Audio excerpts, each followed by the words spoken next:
instance, despite the fact that you are saying it's over, in the spirit of democracy, should your competitor move to court, are you in any ruling that maybe a run or repeat of elections, democratically, will you respect such a decision? Should it come your way at this point? As I have said, I'm a Democrat. I believe in the rule of law. I respect all our institutions. That's why our team, as you observed in Bomas here, wanted to give the IEBC as an institution the opportunity to discharge their mandate. Our competitors, I don't know whether they share with us that kind of belief, but as a Democrat, we will respect, just the same way we have respected the wishes of the people of Kenya in this election, we will respect every other decision of any institution because we are believers in building our institutions, and we are strong believers that it's only the rule of law that can take this country forward. Yes, Gashuri? Yes, congratulations. What would, in your opinion, be the highlights of the campaigns that you've conducted? And to Kenyans, millions of them who witnessed the scenes that we saw at Bomas just before your declaration as president-elect, and maybe they are anxious tonight, what would be your message to them? I think the highlight of this campaign was the fact that for the first time, this campaign was not laced with ethnic, regional biases. That both teams, on our side and on their side, were largely had a national face, largely, which is really a step in the right direction. And the fact that we prosecuted issues that I am convinced that the reason why the people of Kenya voted for me and my team is because they identify with the issues that we prosecuted. What happened this evening is an unfortunate situation.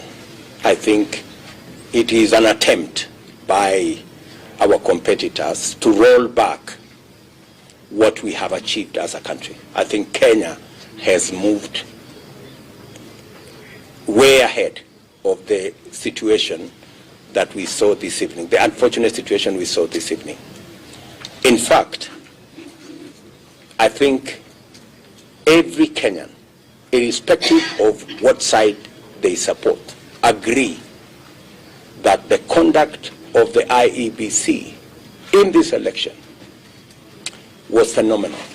I think, as I said, the posting of the results from 34A, the presidential results, from every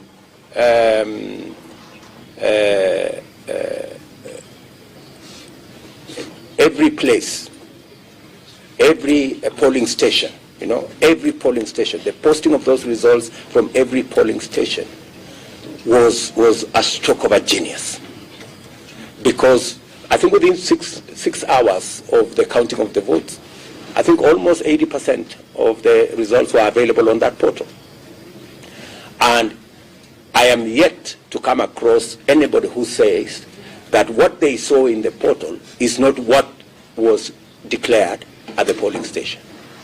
There is not yet a single person who has said, I was in this polling station, what was declared is not what is on the portal.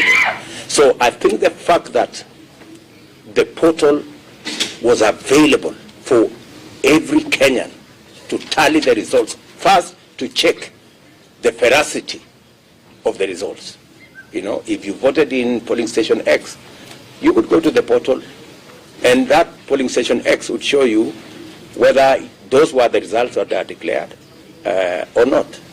And secondly, the fact that the IEBC has taken time. We voted on Tuesday. Today is Monday. They took time to accommodate as many people as possible, whatever issues they may have had. I think the IEBC has really bent over backwards to accommodate everybody. And unfortunately, I think there were people who did not want these results to be declared because, I mean, surely, even as we came to Bomas, it is only somebody from the moon who did not know the results. I mean, let's be honest with one another.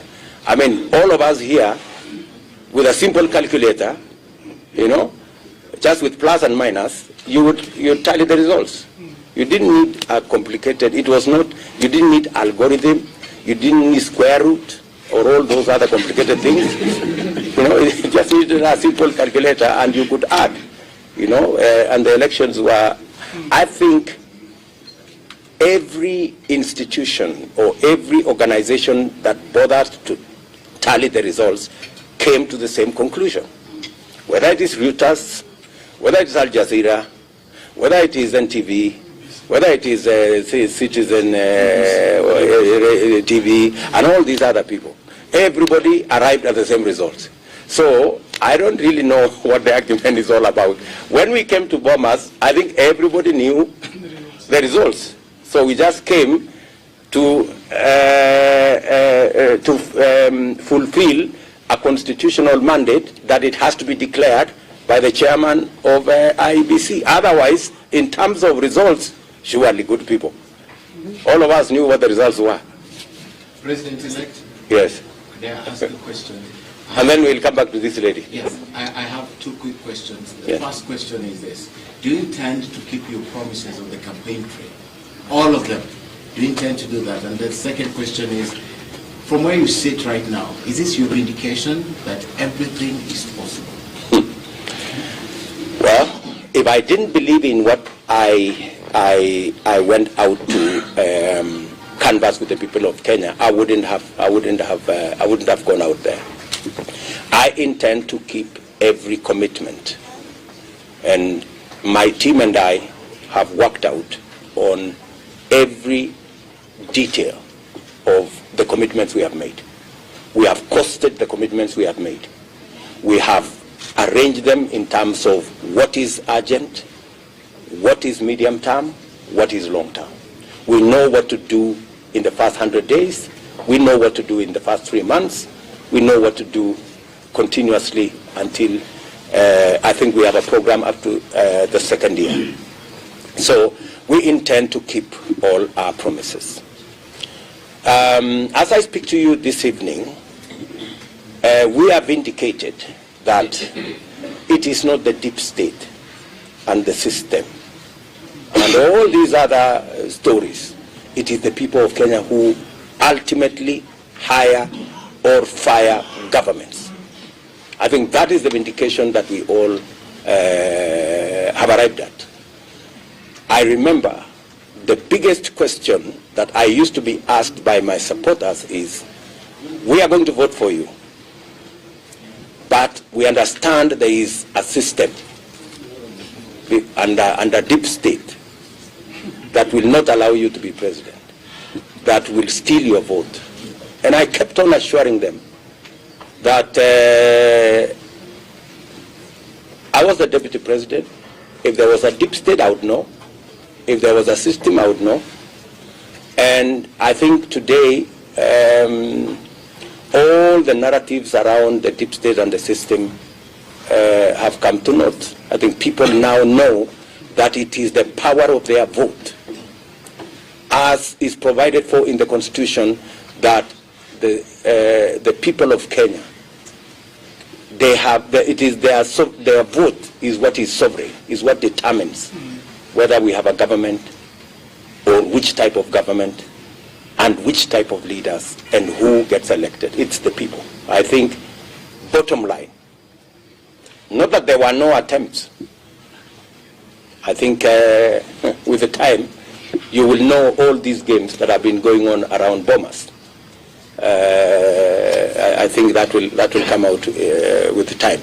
But ultimately, the people of Kenya have been vindicated that they are the ones who decide. Yes, madam. Sorry. You. Just one moment. Mr. I'll come President, to you. my name is Njeri Kigamba from Kyoto FM. When you had the debate, we heard you talk about the insecurity in some parts of Rift